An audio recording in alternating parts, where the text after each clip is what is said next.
All right, ladies and gents, as you can see for yourself, the Across the Spider-Verse update continues. Sneak peek number 5 is here. We have a brand new uniform coming for Gwendolyn and a tier 4, just like I told you guys 2 weeks ago. However, in typical Marvel Future Fight fashion, they live to disappoint because the uniform that they're giving us actually has the mask on for Gwen, which to me is like, what the hell, bro? Like, yes, we're happy to see a uniform for Gwen. I knew it was coming, but I'm pretty sure 90% of the people playing the game who are behind the idea of her getting a new uniform for Across the Spider-Verse don't want her to get a uniform with the mask on. Really, let me know in the comment section. I'm gonna just start off by saying I personally prefer to see her with the mask off, and I was hoping that they would actually deliver on that front, but they're going back to the basics, which this is not a back to the basic uniform. This is a Across the Spider-Verse uniform,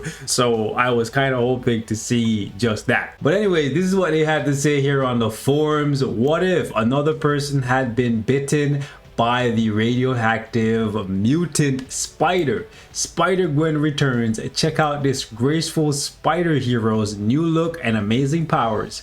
Further information will be announced in the past details later. Stay tuned. Essentially, it's a one character, one uniform tier 4 patch. These guys are literally at this point just doing these updates on autopilot, which is why I have just basically just been chilling, because the game has gotten really boring. The update cycle has gotten really boring and repetitive, and these guys don't want to break out of it because I guess they're making enough money from the tier 4 packages, which is why I stopped buying them and I stopped tier 4ing every character. But it is what it is. You guys let me know what your thoughts are in the comments. I was hoping to see her looking more like this, something like this, something like this. Some of you guys hoping for something like this, but I guess looks aren't everything as long as they deliver in the power department, and that's what we got to talk about. How strong can they make Gwen Stacy to actually make it so that people want to tier 4 her, especially considering the fact that many people just tier 4 Wolverine. And as it stands, I'm not really expecting these guys to break the mold. The only thing I think that's going to be different this time around for Gwen is for sure she's going to return to being a superhero as opposed to a super villain. However, there's definitely quite a few changes that they need to make to her new uniform to actually make her viable. I don't want another disappointment like Sabretooth. I know she's a fan favorite and people are really excited for this uniform, so they'll probably buy it regardless of how trash they end up making it. Here's to hoping they don't actually do that. But one of the big changes I hope they make this time around is actually making her awaken skill instantly cancelable. Come on, man, we're almost done with 2023. It would be nice if they actually made it so that all of these awakened skills are either partially cancelable or instantly cancelable, because these awakened characters are kind of getting shafted. I ain't gonna lie, because these awakened skills don't really hit that hard unless they're gonna make it so that her awakened skill hits incredibly hard. It's just gonna be a bust, because look at that. Even after, long after Jessica Drew and Silk comes out, if you cancel at any point, they just stop hitting and they just leave. And that's part of the problem with Spider-Woman as is, and why she's a lackluster DPS. However, Spider-Woman makes up, I can't really say makes up for all of that, truthfully speaking, but she's a leadership and a support character, so that's cool. In the case of Gwen, she's primarily going to be a DPS, so you want to make sure that she has a good kit for a DPS, and the awakened skill not being cancelable is a big no-no for me. Also, I would like it if they made it so that the delay on her 5th skill and even her 4th skill, even though it makes her proc friendly, and that's one of the pros about this uniform, is not as long. Like if you take a look at how long it takes for the 5th skill to go off, and the same thing with the 4th skill. It makes it so that it's kind of difficult to get, and truthfully speaking, there's not that many hits. There's a decent amount of hits, but there's not that many hits. But it makes it difficult to fit all of these skills in a rage proc, right? You can probably get off the 5 and the 4 in the energy proc, but I don't see where you're gonna fit 5, 4, and 6. Like if you go 5, 4, and then start hitting, and then the 6 Look at how long this skill is. Look at this. Look at this. Look at this. Look at this. Rage Proc is already done, bro.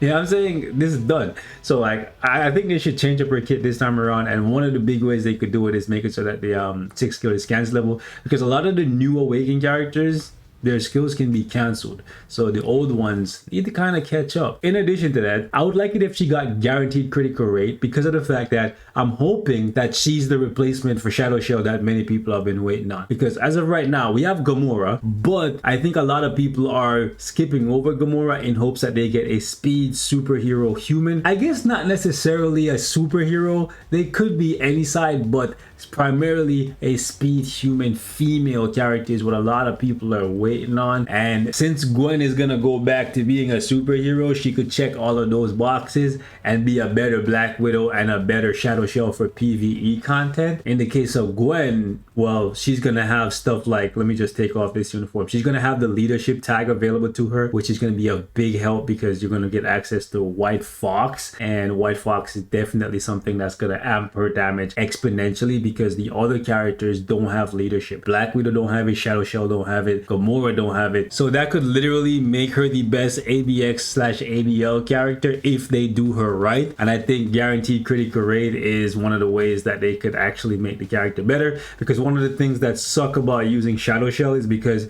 even though she does more damage than Black Widow, I personally find her to be kind of inconsistent for ABL, because sometimes the rage just does not proc, so you lose out on a bunch of damage on her 4th and 5th skill. So kind of sucks sometimes. And I'm putting off tier 4 in Gamora because I want to see what's gonna happen with Gwen, and then there's the ever looming possibility of Luna Snow, but I feel like they're just gonna keep delaying Luna Snow so they can keep edging people by giving us as many speed female tier 4s as possible, and then obviously have Luna coming at the end to just replace everyone after you've tier 4'd 6, 7, 8, 9, 10 different speed female characters. It's gonna keep edging them over one by one. That's just what I see happening here, but hopefully they give us a big upgrade for Gwen, because I really don't see her being a PvP character. These guys are very lazy. They're not really trying to innovate. They're just gonna keep doing what characters already do well.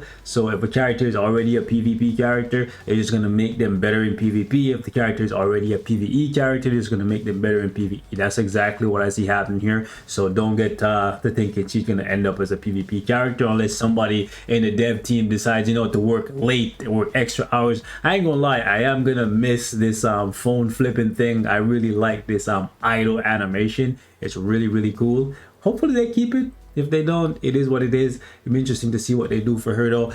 As for her world boss potential, I was checking the list here to see if there's a reason to tier 4 her. Obviously, we can already do stage 99 of Null with Black Widow and Shadow Shell. As for Mephisto, truthfully speaking, there's nothing that you're gonna need her for that you can't already do with Black Widow, Shadow Shell, and in this case Gamora. As for Ultron, you don't need her past 60. As for Gore, you won't need her against Gore either, because the highest speed stage is like stage 40. And then against Jean, there's an argument to be made for stage 50 to 54, but you could use either Miles Morales, who I hear is already really good, or you could use her. I think after that you truthfully don't need her. And then for Kang, I haven't checked Kang actually. Let me see. So 20 to 24, that's low enough where you shouldn't need her specifically. And then I guess 65 to 69, you're gonna need maybe Miles Morales, since he's the strongest male speed superhero, which means there's a lot riding on them making her a great ABX and ABL character. If they do that, then a lot of people will tier for her.